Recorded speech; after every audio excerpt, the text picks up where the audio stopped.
spring, ideally summer, we should hopefully Yes. be able to start laying sidewalk out there. Right, So- yeah, I mean, if we can do it in the spring, early spring, you Right. know, when the temperatures start to warm up, or above Absolutely. freezing, Yeah, then fantastic. yeah, Bill's got a good handle on it. He's doing, he has it. Great, yeah. We'll open for public comment on any issue at all.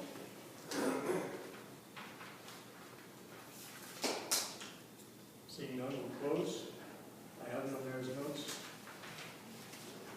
We didn't get anything to complain about during the meeting? Well, I have a complaint, but I don't know where to direct it. Sorry. Sorry. To the mayor. I don't always complain when I come in here. Oh, you said in your opening, you might have a complaint by the end, so. Well, so far, it's called the carrot and the stick. And it works very well with my kids. Anyhow, I know we're working on beautification of the town, we're doing the dam, we're doing the this, the that. Did any of the engineers say anything about how they're going to reconfigure the lakes so that we don't get garbage accumulating in the corners of the lake? It really detracts from the look of the lake, which is a nice focal point in the town. That's one crappy thing. The other thing that bothers me is the South Main Street approach to town. There are two properties that really, really need attention. One is the Cutnelly property, and one is the Haggerty property. I don't see any reason why they can't be maintained. They look terrible. If you're a stranger coming into a beautiful town, and those properties are there, it doesn't look like a well-maintained town, in my opinion.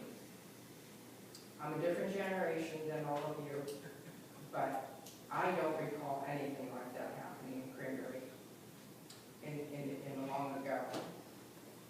So those are just the ones that I was commenting about that I really don't like about Cranbury. I love Cranbury. It's like raising your kids. You always love them, but you don't always like them. Well, You gotta maintain them too. I let mine live to grow up, and they still like me. So, there we go. So those are the things that I just wanted to mention. I'd be reluctant to do anything about Haggerty right now because it appears they may have struck a deal to sell their property and have it developed. So Oh, but we just have to didn't see. you, Possibility. I mean, this ordinance or whatever thing that you had about grass growing 2 feet, I mean, that's just semi-minor compared to those two things that I mentioned. No, I understand.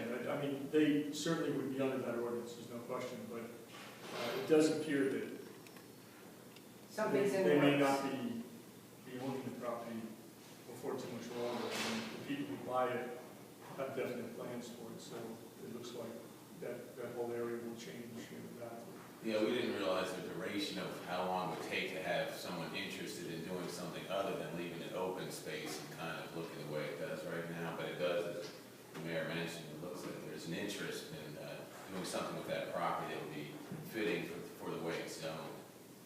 Okay. And what about the Cutnelly property? You have to tell me exactly which one that is. It's the last one out on the left as you're heading to the circle. Is that the small little, oh, that's for sale. Right. That's similar. I don't think it's maybe as far along as maybe Haggerty, but that is. But there is interest in it.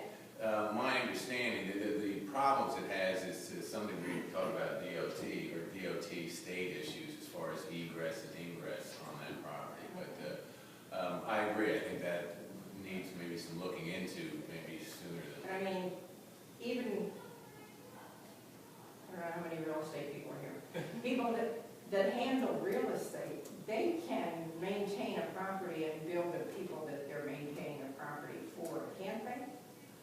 That I don't know. I'm going to say to some degree, but it's usually because they feel that by maintaining it, it's going to be more interesting for a buyer. This one has been, as you know, for sale for a long time. I think the owner actually lives in California. That's correct. So that's part of the problem too, is that they're just not here. But All right, it's just that, like I said, I love the town and it doesn't present a very nice entrance to the town. Dave, what about the lake? all right, I was going to go to regarding regarding that, I mean, there's a couple of things. One is there's the bridge and its project and the permitting process from DEP to address that, and then there's also another process dealing with just the lake bed itself as well. I know that corner is a problem. And Both that- corners.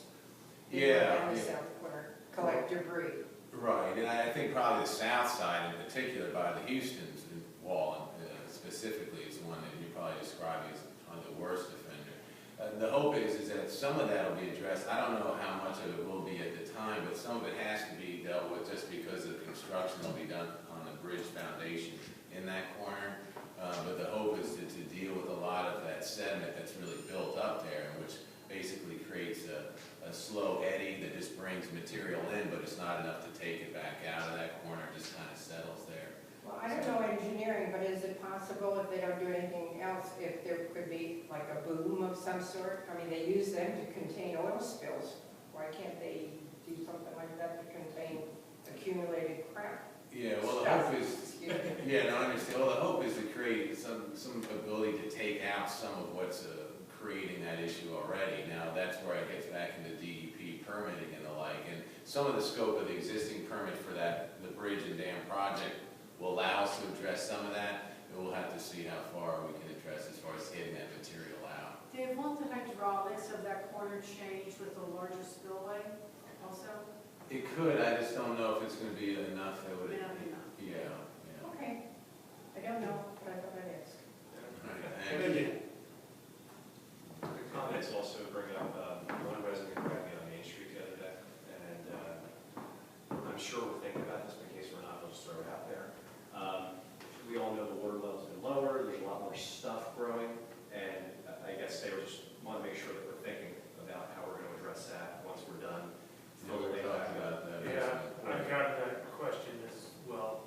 I always give them Susan's number. Well, I couldn't find Susan, I found her for another issue, but yeah. Well, I also had one resident ask me whether wildlife is going to come in again and remove all the fish. Yeah. There you go. Well, two things. One is a lot of what's growing in there now along the lake bed doesn't survive under 3 or 4 feet of water, so a lot of it will disappear.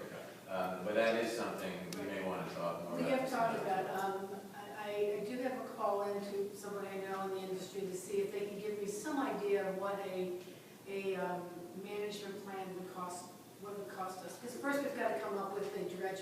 I think we all know the lake needs to be dredged. But we all know that it's a pretty significant amount of money to do it. And the first step in it is to come up with a dredge plan, which is in itself maybe a chunk of money.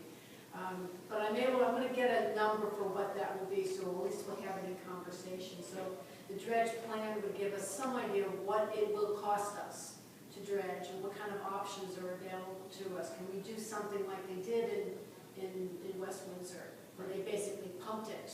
They pumped it to a place, and that saved them an enormous amount of money because they didn't have to truck it away. And that lake is beautiful. That lake is beautiful. It's in great shape. And it's maintained its depth, and it's really looking very nice.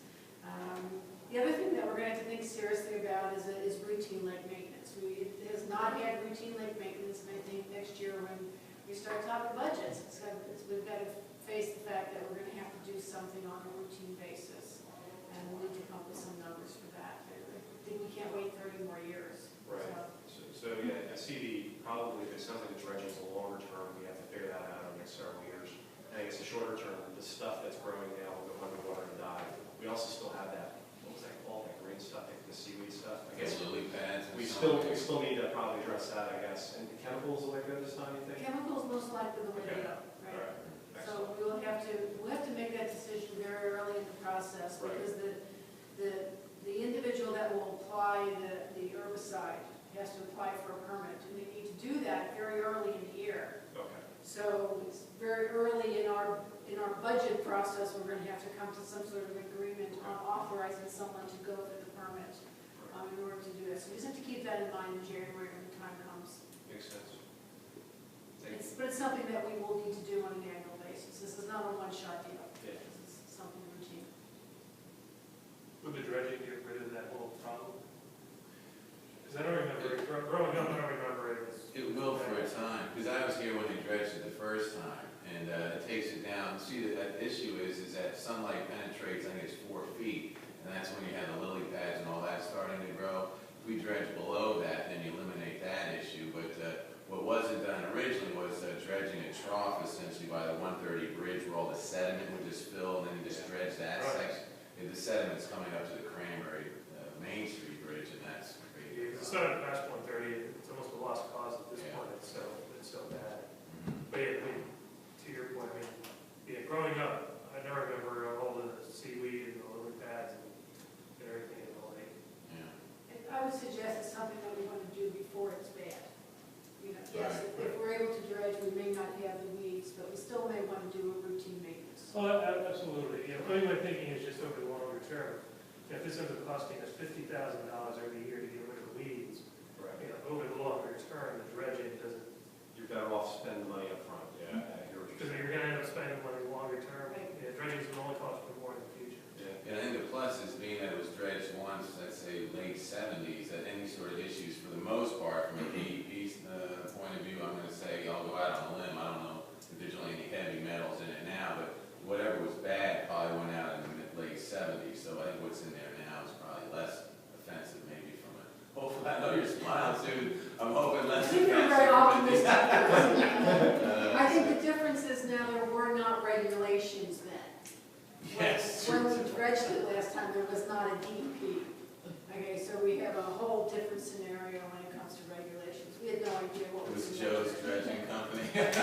Well, and to that point, 10, 15 years, if we wait 10, 15 years to dredge it, we don't know what the DEP regulations will be at that point in time. It won't be any I agree. easier. You know, Right. but you're right, they're certainly not gonna be lessened. And if you look at other states and what other states are doing in terms of environmental protection, like just lead paint removal, for example, Massachusetts, California are much farther ahead than they are in New Jersey.